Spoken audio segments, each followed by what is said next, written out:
क्या आप जानते हैं एक समय ऐसा भी था जब एलॉन मस्क पूरी की पूरी टेस्ला कंपनी को ही बेचना चाहते थे। आज क्रिस्टियानो रोनाल्डो जिस भी मुकाम पर हैं, उनके इस सफलता के पीछे दरअसल उनके एक दोस्त की बहुत बड़ी कुर्बानी थी। और आप यह जानकर चौंक जाएंगे कि फेसबुक के मालिक हमेशा एक ही टाइप के कपड़े क्यों पहनते हैं। तो दोस्तों, आज हम ऐसे ही लोगों के लाइफ से जुड़े कुछ बेहद ही हैरान कर देने वाले रोचक तथ्यों के बारे में जानेंगे। तो इसके लिए आप इस वीडियो में बने रहिए। एक इंटरव्यू में रोनाल्डो बताते हैं कि कैसे उनके दोस्त अल्बर्ट और वे एक ही यूथ टीम के लिए खेला करते थे और उन दोनों के खेल प्रदर्शन से स्पोर्टिंग लिस्बर्न के मैनेजर बहुत ही ज्यादा प्रभावित थे। लेकिन उनकी समस्या यह थी कि वे उन दोनों में से सिर्फ एक को ही सिलेक्ट कर सकते थे कि जो अगले मैच में सबसे ज्यादा गोल करेगा उसी को सिलेक्ट किया जाएगा। और फिर क्या, अगले मैच में रोनाल्डो की टीम 0-3 से जीत गई, जिसमें एक गोल अल्बर्ट ने किया तो दूसरी गोल रोनाल्डो ने मारा। पर सबकी निगाहें तीसरे गोल के ऊपर थी। एक्चुअली अल्बर्ट गोलकीपर को बड़ी आसानी से चकमा देकर गोल के बहुत ही पास पहुंच गए थे और मात्र एक किक के साथ वे बड़ी आसानी से गोल कर सकते थे। पर उन्होंने ऐसा नहीं किया। अल्बर्ट ने फुटबॉल को रोनाल्डो को पास कर दिया और रोनाल्डो ने बड़ी आसानी से तीसरा गोल कर लिया। जब बोर्ड के मैनेजर ने अल्बर्ट से पूछा कि उन्होंने गोल क्यों नहीं किया, तो अल्बर्ट ने जवाब दिया कि रोनाल्डो मुझसे अच्छा फुटबॉल प्लेयर है, इसलिए मैंने गोल नहीं किया।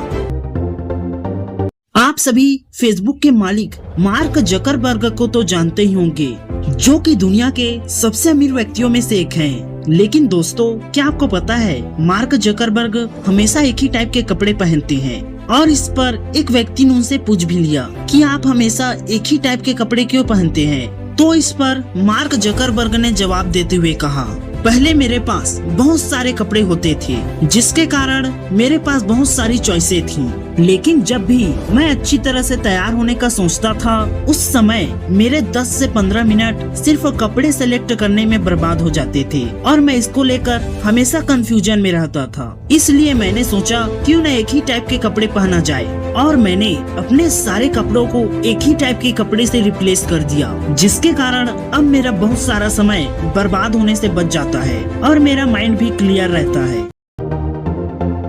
आप सभी यह तो जानते ही हैं कि रोनाल्डो एक बेहद ही गरीब परिवार से थे और उनकी मां दूसरों के यहाँ काम किया करती थी, जिसके कारण रोनाल्डो का बचपन मुश्किलों से भरा था। लेकिन इसके बावजूद रोनाल्डो बताते हैं कि जब वे 12 साल के थे तब वे अपने परिवार से दूर लिस्बॉर्न में रहा करते थे, जहाँ पर उनके फुटबॉल की एकेडमी थी।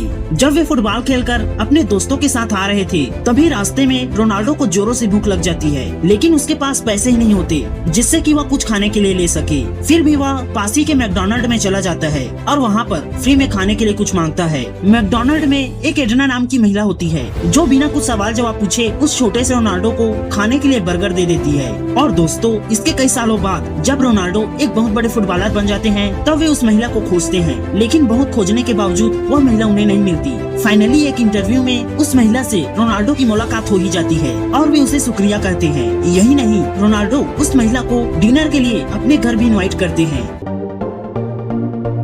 क्या आप जानते हैं, जब टेस्ला कंपनी अपने मॉडल 3 कारों के साथ बहुत ही खराब दिनों से गुजर रही थी, तब एलॉन मस्क ने एप्पल के सीईओ टिम कुक को एक रिपोर्ट के मुताबिक $61 बिलियन में टेस्ला को खरीदने का ऑफर दिया था। लेकिन टिम कुक ने टेस्ला को खरीदना तो दूर, एलॉन मस्क से मिलने से भी इनकार कर दिया था।